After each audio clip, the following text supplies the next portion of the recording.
Good evening, everyone. My name is Alessio. I'm not used to, I usually stand, but it's okay. I hope you can still follow okay. What's about me? So first of all, welcome to Italy, welcome to Emilia-Romagna. It's actually where I'm from, so I'm quite proud of it. Thanks to Gianluca for the invite and all of the organizing committee. There's two things probably that are an anomaly, if you will, as a president of the National Association, ARI. I'll start from the first one, which is my age, as you can see, right? I'm definitely younger than the average president of a national association. I'm not even 40, if you think about that. And the second one is actually that I'm a contester, so you probably haven't heard me quite often, but I'll tell you a little story. Is anyone of the ICC in the room, Italian Contest Club? There we go. So they came over at Friedrichshafen and they gifted me with a T-shirt, and they said, "It's incredible. We have a president that actually shows up on contests on weekends," and you know it's quite funny how that is unusual, if you will. Contesting. I just want to tell you a little story also to recognize a friend that is in the room today. He doesn't know about this. He's going to be very, very upset with me. I got into radio very young, very young. I was probably 12, 13. And as many of us, right, I joined the club, the local club. I met people, right? And sometimes some of these people actually show up and, you know, help others, right? You're probably familiar with the term Elmer. And you grow, you help others growing, right? And that's probably how amateur radio is done worldwide, if you think about that. It was funny because we wanted to get the full ownership of that roof that you see on that picture, right? That's a club station that used to be, I would say, 40 minutes from here, right? So it would be very, very quick to reach. At that time, you know, we needed power to use that roof, right, and to build a contest station, and we were all very young. So someone was taking care of, you know, projects, I was taking care of the politics, and, you know, that helped me getting here probably and making some experience. But there was one guy, right, that was really about Elmering and keeping the team together. And I want to stress Elmering because it's actually how I'm going to end my presentation today, and I want to leave you with some ideas.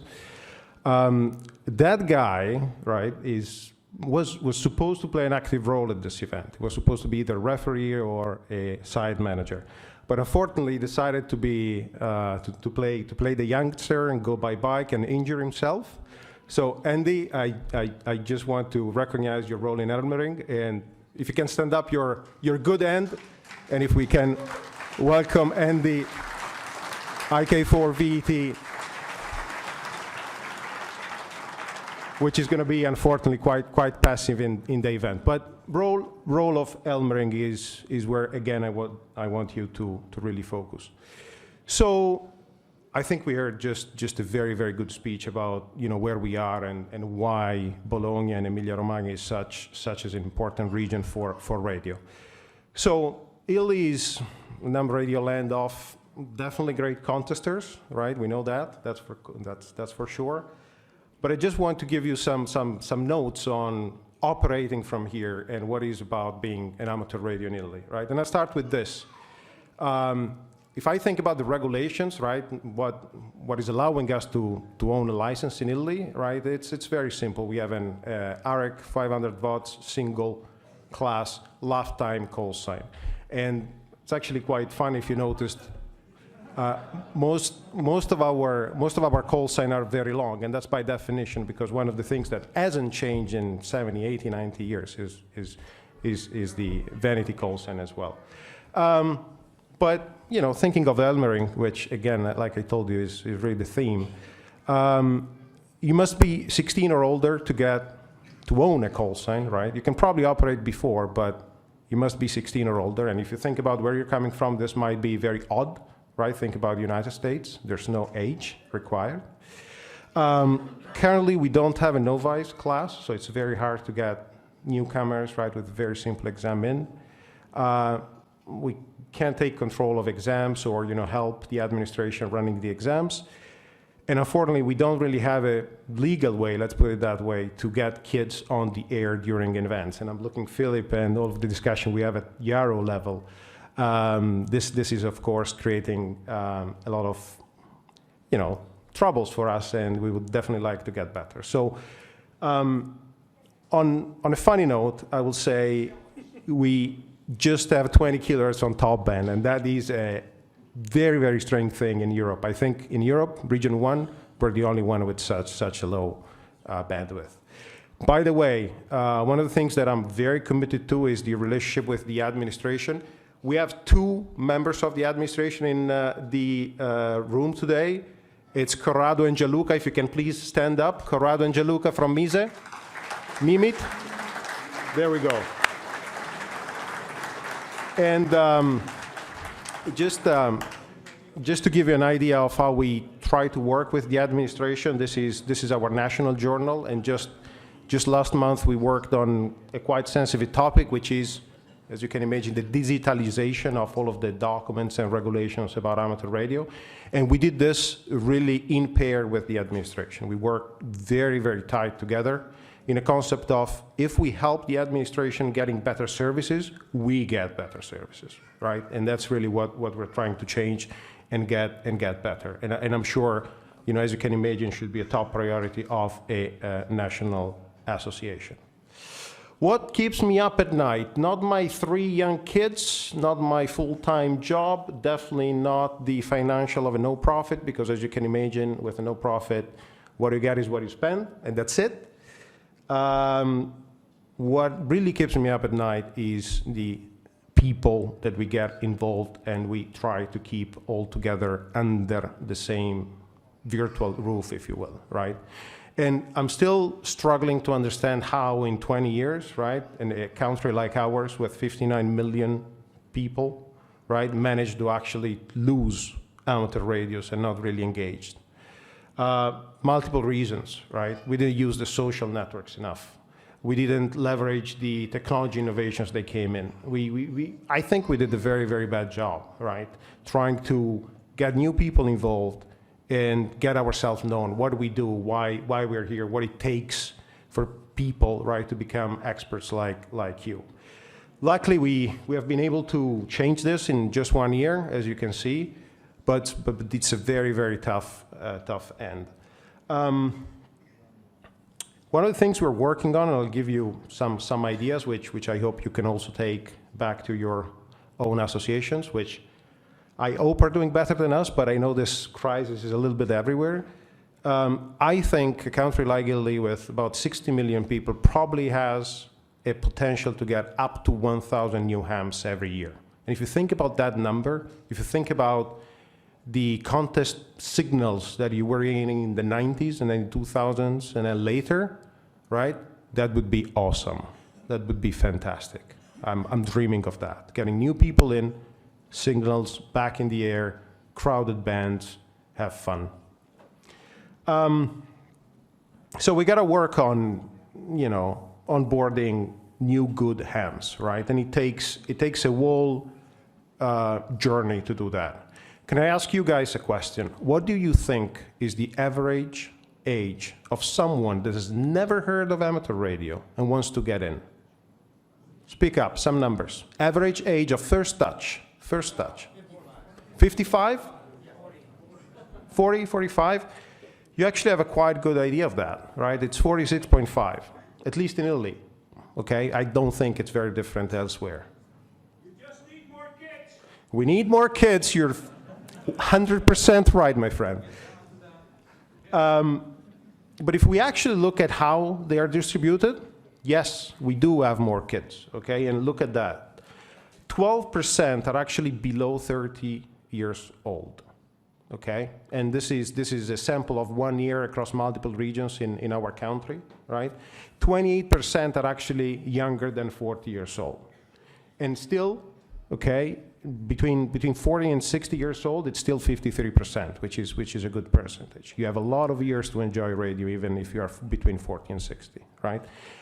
What this tells us is if we show up, if we go out there, right, they just come and they want to play with us. And that's the key point. The potential is there. It's up to us as associations to keep it up.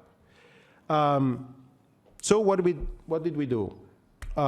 We realized that definitely everything we have done so far doesn't work anymore. Remember that chart, right? Going down that deep in just 10 years. Why? Because of course we need to completely change the way we talk to these guys and the way we show what our hobby is, including contesting. And so we tried to look at the problem, right, on its entirely, from, really left to right. So what we did was try to map where amateur radios come from, depending on the age they have, right? They can come from local clubs, as probably most of us did back in the days.